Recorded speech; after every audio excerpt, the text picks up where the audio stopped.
Bloomberg Audio Studios. Podcasts, radio, news.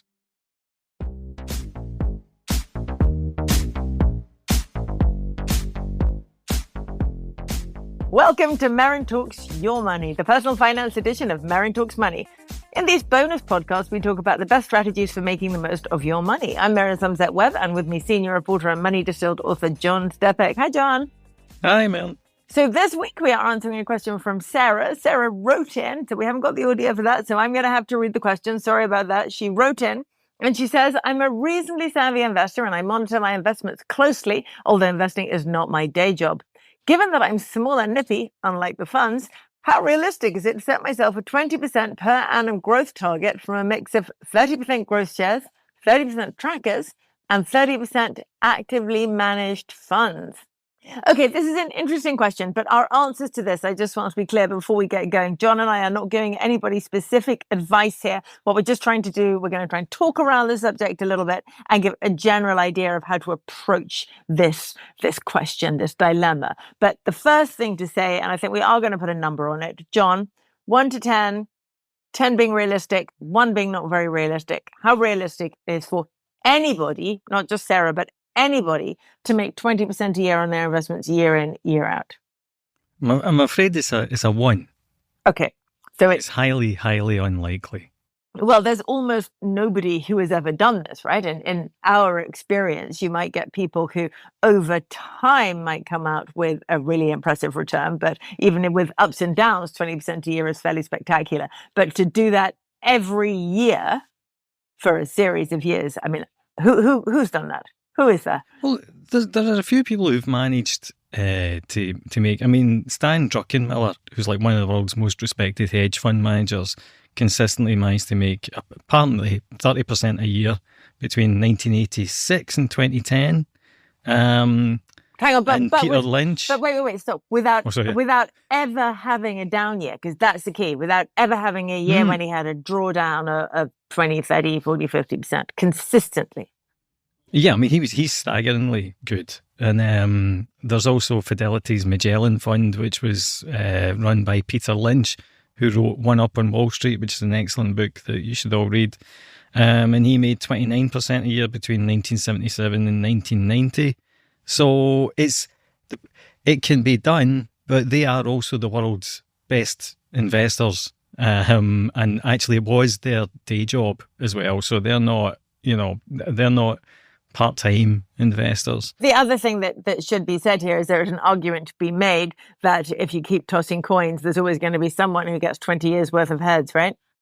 Well, yeah, this is it. I mean, this all goes into, the whole argument about active fund managers, and somebody's got to win the lottery, even though the odds of winning the lottery are extremely low for any one person.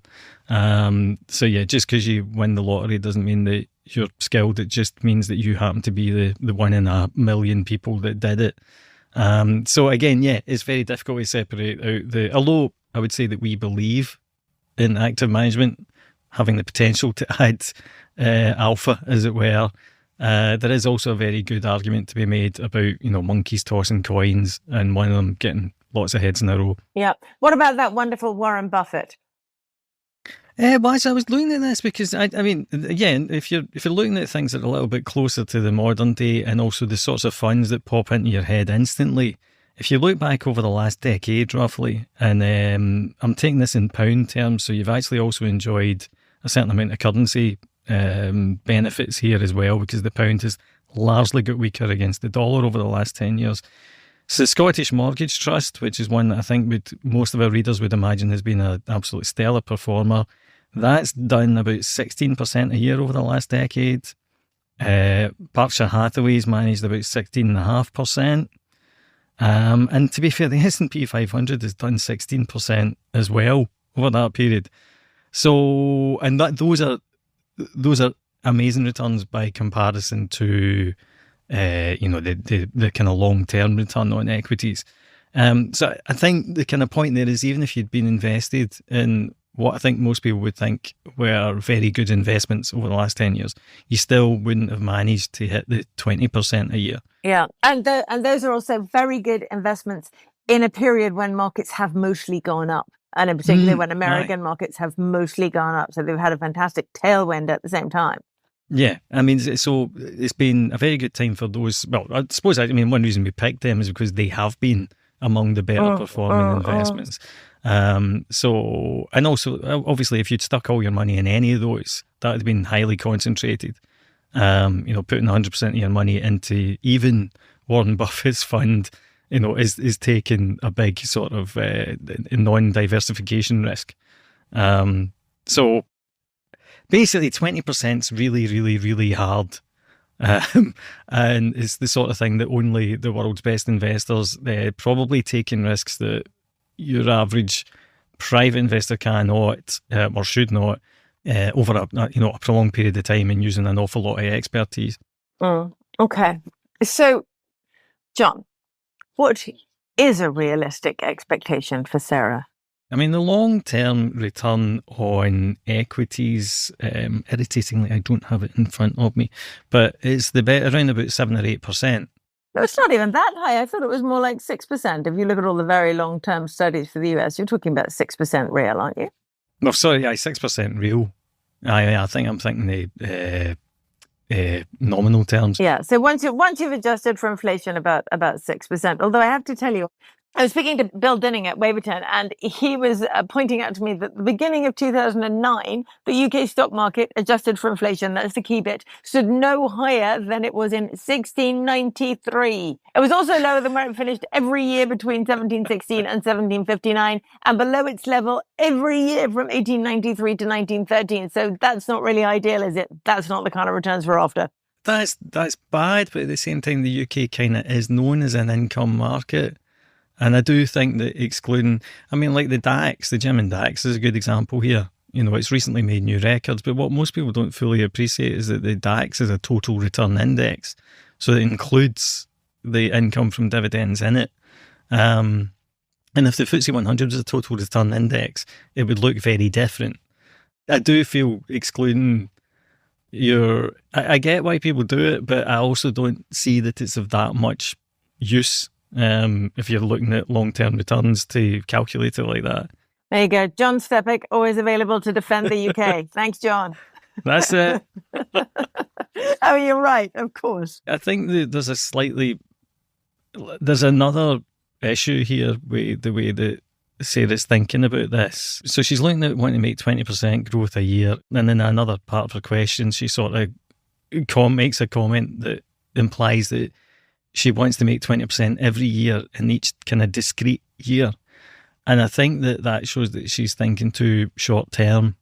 Like, why does it need to be 20% a year? So she can double her money in 3 years, John. Well, yeah, no, and that would be great. I'd love to do that too. But I think you need to start from the perspective of like, well, what is my end goal?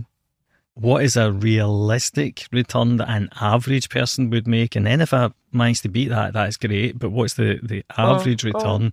And then how much do I need to be saving at this end to make sure that I have the best chance of meeting my goal? I think in a way it feels as if she's looking at this backwards. It's like she's kind of started with, well, 20% would be a nice number, and perhaps hasn't fully thought through, well, actually, what is my end goal and what am I doing this for? Yeah. Okay, and we know that she's most likely to fail to hit this goal, which means that she might start making the wrong decisions. I'm not getting it with this mix of portfolio, so I'm going to change this portfolio quickly because I might get it with this other kind of portfolio. Oh, I'm not getting it with that kind of portfolio, so maybe I'll change and try this kind of portfolio, which, as we know, is the route to ruin, really, because you end up racking up transaction fees and taking far too much risk along the way. It's easy to panic if you have the wrong target. Yeah. And the other thing that we should talk about, I think, and you said this, is that if we're talking about growth shares, trackers, and actively managed funds, what are we actually talking about? That's not really an asset allocation. That is a style allocation. Well, yeah, and it's not even a style allocation because you're like, well, the trackers at this point in time almost certainly all are basically growth funds because the S&P 500 is run by, or certainly up until very, very, very recently, has been run by growth stocks, so NVIDIA, all the rest of them. So basically, and then the active funds, well, what type of active funds are you looking at?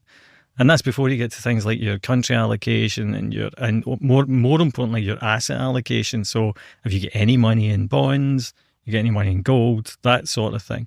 So there's a lot of questions about diversification and exactly, have you properly thought through where your money is? Because it sounds to me like with that mix, it would be extremely top-heavy growth at the moment and bottom-heavy everything else. Well, I mean, it would be because, I mean, let's say that growth shares means what? The Mega 7.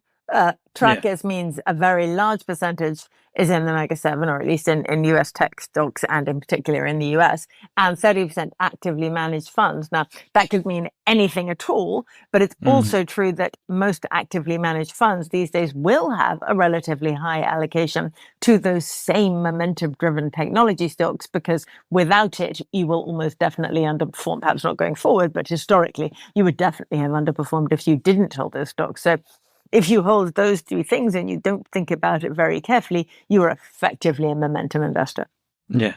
Which is probably not what you want to be over the long term. Yeah? No, because again, you need to diversify by style as well. And I think this is the other issue, isn't it? I mean, obviously it depends on how active you want to be, but you can't predict the future. So you probably want to have exposure to more than one strategy. You don't want all your eggs in one basket. And the only other thing that we can usually say with a moderate degree of confidence is that if you buy stuff when it's cheaper, then you've got a better chance of getting a better return than if you buy it when it's expensive. I recognise that has not entirely been like betting on the expensive stuff has been a good bet for quite a while and probably for longer than normal. But that doesn't mean that, the kind of rules of investing, if you like, have been kind of retracted. Over time, if you buy stuff that is cheap, then you should do better than buying stuff that's expensive. Yeah, I think that's always our message, isn't it? So there you go. Lots of things to think about, Sarah. But the key point there is that I'm afraid 20% is unrealistic. In fact, it's very unrealistic. And maybe we need to go back to the drawing board with this one. Think about what it is that you really want, how long you have to reach the goal, and start thinking about it from the ground up. And also, in particular, think about asset allocation a little bit more carefully. And I think that's it for this week on that question. But just to be clear, again, we are not giving advice. We are giving things to think about, which is different. Thank you for listening to this week's Merryn Talks Money. If you like our show, rate, review, and subscribe wherever you listen to podcasts. And be sure to follow me and John on X or Twitter at MerrynSW and at John_Stepek. This episode was produced by Summer Sadi, production report and sound design by Blake Maples. Question and comments on this show and all our shows are always welcome. Our show email is merrynmoney@bloomberg.net.